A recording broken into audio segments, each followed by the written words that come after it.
ನಮಸ್ಕಾರ ಸ್ನೇಹಿತರೆ. ಭಗವದ್ಗೀತೆಯ 40ನೇ ದಿನದ ಜ್ಞಾನ ಪಯಣಕ್ಕೆ ಸುಸ್ವಾಗತ. ನಿನ್ನೆ ನಾವು ಸಾವಿನ ಸಮಯದಲ್ಲಿ ದೇವರನ್ನು ನೆನೆಯುವುದರ ಮಹತ್ವ ತಿಳಿದೆವು.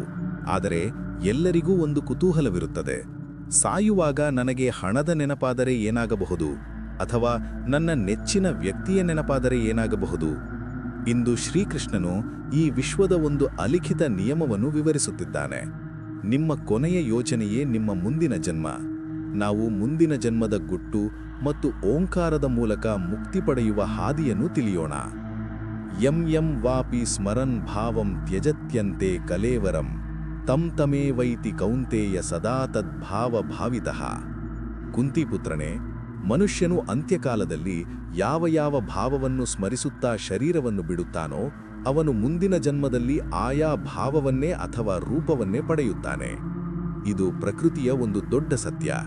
ಜೀವನವಿಡೀ ನಾವು ಯಾವುದರ ಬಗ್ಗೆ ಅತಿ ಹೆಚ್ಚು ಆಲೋಚಿಸುತ್ತೇವೋ ಕೊನೆಯಲ್ಲಿ ಅದೇ ನೆನಪಿಗೆ ಬರುತ್ತದೆ.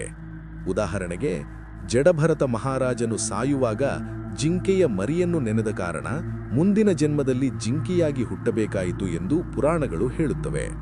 ಆದ್ದರಿಂದಲೇ ಕೃಷ್ಣ ಹೇಳುತ್ತಾನೆ, ನಿಮ್ಮ ಮನಸ್ಸನ್ನು ಸದಾ ಪವಿತ್ರವಾಗಿಡಿ.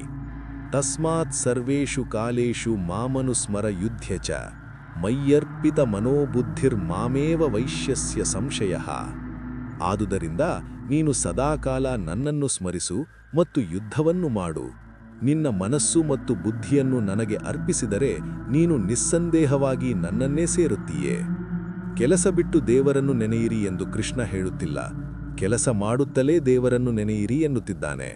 ವಿದ್ಯಾರ್ಥಿಗಳು ಓದುತ್ತಾ, ಉದ್ಯೋಗಿಗಳು ಕೆಲಸ ಮಾಡುತ್ತಾ ಒಳಗಿನಿಂದ ದೇವರನ್ನು ಸ್ಮರಿಸುವುದು ಸಾಧ್ಯ. ಈ ಅಭ್ಯಾಸವೇ ನಮಗೆ ಅಂತಿಮ ಕ್ಷಣದಲ್ಲಿ ದೇವಸ್ಮರಣೆ ಬರುವಂತೆ ಮಾಡುತ್ತದೆ.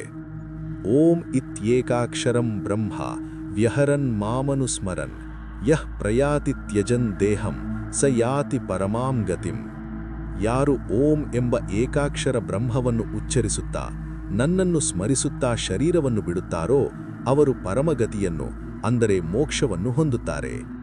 ಓಂಕಾರವು ಭಗವಂತನ ಶಬ್ದರೂಪ.